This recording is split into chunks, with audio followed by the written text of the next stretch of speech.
Abavubi olw'ensonga nti ffe tulina enjogera eŋŋamba nti oliddenga muvubi yajja tulinako effutwa n'effubitizi.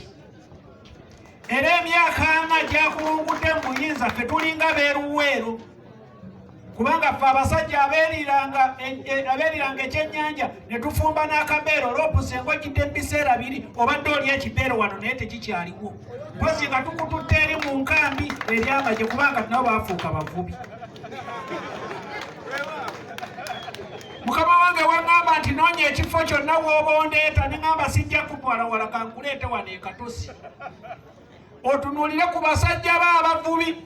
Guno omwalo mu Uganda kwe kuvaamu ebyennyanja gukwata ekifo kyakuna naye baatuteekalawo n'enkambi nnamba y'amagye era bataliyani nnamba eya UPDF eri wano.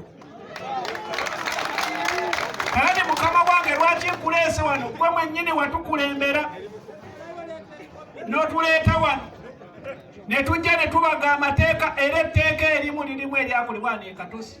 Era President n'asayininga etteeka nti amagye gave ku mazzi yalinganga gaduumidde obuduumizi.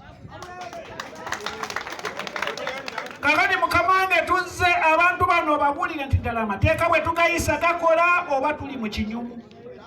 Kubanga bwe twagayisanga tugoba amagye geeyongera bweyongezi era enkambi eri wali nfudde nno naye ampulira kale ampulire kaabula ŋŋani oba yeyande.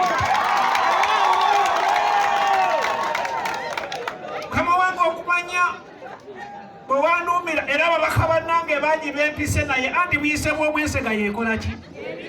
Kale ompadde likodi tewali leader of opposition yali azzeeko wano bajjidde ku mulembe gwa Kayondo ozaali mwongereko